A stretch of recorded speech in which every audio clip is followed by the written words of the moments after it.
Halo, selamat datang di channel Materialien, supaya ilmu material tidak menjadi alien.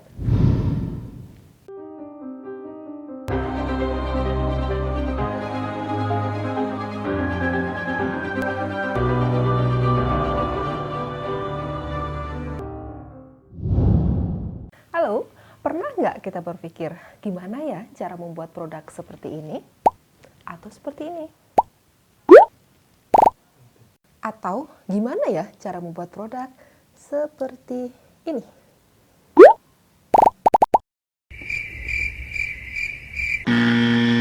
Untuk membuat produk plastik seperti tadi yang cenderung kompleks, kita menggunakan injection molding. Nah, beragam produk plastik yang kita inginkan bisa kita buat dengan proses manufaktur ini. Tetapi, siapa ya orang yang berperan di balik penemuan injection molding ini? Orang hebat di balik penemuan ini bernama John Wesley Hyatt. Oke, mari kita simak cerita mengenai perjalanan hidupnya. John Wesley Hyatt merupakan seorang tokoh industriawan dan penemu asal Amerika Serikat. Nah, Hyatt terutama dikenal dengan temuannya atas seluloid, material plastik aplikatif yang pertama kali ditemukan. Hyatt juga dikenal sebagai Bapak Injection Molding atas temuannya terkait konsep mesin tersebut yang awalnya digunakan untuk memproduksi material berbasis seluloid yang ditemukannya. Hyatt merupakan putra dari John Wesley Hyatt Senior, seorang pandai besi, dan ibu yang bernama Anne Gleason. Hyatt lahir di Starkey, New York, Amerika Serikat pada tanggal 28 November 1837. Hyatt menjalani pendidikan formal di sekolah negeri yang kemudian diikuti dengan menghadiri Eddystone Seminary atau setingkat SMA selama 1 tahun.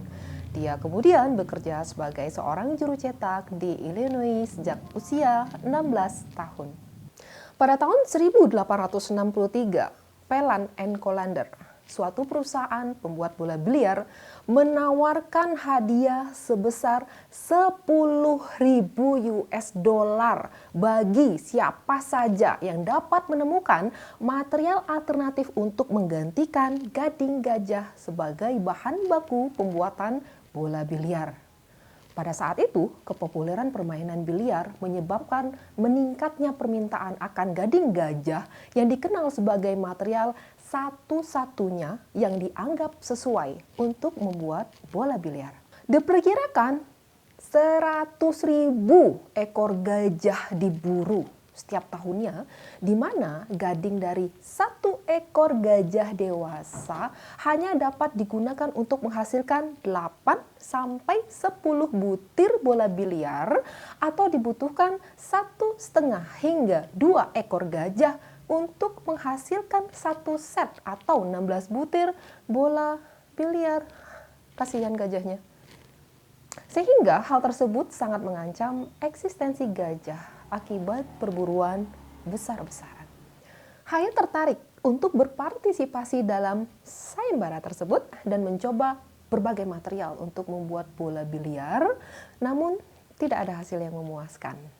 Hyatt dan adiknya yang bernama Isaiah Smith Hyatt pernah mencoba salah satu material komposit, campuran antara pulp kayu dan shellac yang ditekan untuk membuat bola biliar, tapi belum berhasil. Yang mana material ini mereka gunakan sebenarnya untuk membuat domino dan checker, di mana Hyatt dan adiknya mendirikan perusahaan untuk produk tersebut.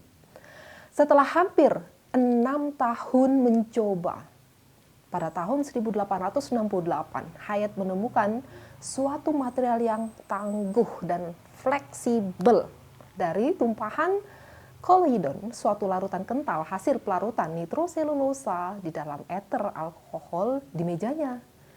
Namun, ia merasa bahwa material yang dihasilkan tersebut masih kurang keras jika ingin digunakan sebagai bola biliar. Nah, Hyatt kemudian mencoba mencampurkannya dengan camphor atau suatu produk turunan tanaman laurel dan alkohol yang menghasilkan suatu bahan yang kemudian dikenal sebagai seluloid, material kategori plastik yang pertama kali dibuat. Bahan ini dapat melunak ketika dipanaskan dan dapat dibentuk dengan tekanan. Material yang dihasilkan melalui metode tersebut relatif ringan, kuat, dan stabil. Hayat dan adiknya kemudian berusaha memasarkan produk ini dengan mematenkannya pada tahun 1870, yang kemudian pada tahun 1872 mulai dikenal sebagai seluloid. Salah satu produk yang pertama kali dibuat dengan produk ini adalah pelat untuk gigi yang sebelumnya dibuat menggunakan hard rubber. Produk awal yang ingin dibuat dari material ini sebenarnya adalah bola biliar, yang mana mendorong dikembangkannya metode injection molding oleh Hayat dan adiknya. Alat injection molding yang dikembangkan oleh Hayat memiliki konsep yang sangat sederhana dan berbeda dengan yang ada saat ini. Alat injection molding yang dikembangkan oleh Hayat berbentuk seperti alat suntik besar yang berupa tabung dengan plunger, di mana plunger ini berfungsi untuk mendorong lelehan plastik agar dapat masuk ke dalam rongga cetakan. Nah, di samping bola biliar, seluloid juga dikembangkan menjadi produk lain seperti pernak-pernik, perhiasan, pulpen, kancing, safety glass, hingga negatif film. Pada tahun 1872, Hayat menerbitkan patennya atas mesin injection molding, dan pada tahun 1874, ia membangun pabrik bola biliar yang diberi nama Albany Billiard Ball Company. Pada perkembangannya, produk berbasis proses injection molding terhadap seluloid lambat laun menggantikan produk berbasis gading lainnya seperti tuts piano, sisir, dan kancing. Di samping seluloid dan mesin injection molding, Hayat juga banyak mengembangkan dan mematenkan sejumlah penemuan lain, baik berupa penemuan baru ataupun dengan mengimprovisasi dari yang telah ada sebelumnya. Di antaranya seperti di bidang roller bearings, penggiling tebu untuk pabrik gula, mesin jahit, hingga penyaringan air. Pada tahun 1914, Hayat dianugerahi Perkins Gold Medal oleh Society of the Chemical Industry. Hayat meninggal pada tahun 1920 pada usia 83 tahun. Dan semasa hidupnya telah menghasilkan 238 paten dan mendirikan 3 perusahaan berbasis teknologi yang berbeda. Nah, penemuan Hayat tidak hanya memberikan dampak revolusioner pada perkembangan material plastik saat ini, namun juga turut berperan dalam mencegah kepunahan gajah akibat perburuan besar-besaran. Luar biasa, seorang anak pandai besi, usia 16 tahun sudah bekerja dan hidup mandiri, dan selama hidupnya bisa menghasilkan paten sebanyak 238 paten. Wafat pada usia 83 tahun, berarti 1 tahun menghasilkan kurang lebih 3 paten. Terhitung dari sejak bayi ya guys, sangat menginspirasi. Ya, nah sekarang kita usianya berapa ya? Boleh jawab di komen bawah ini, dan karya apa yang sudah kita buat dan persembahkan bagi kehidupan orang banyak.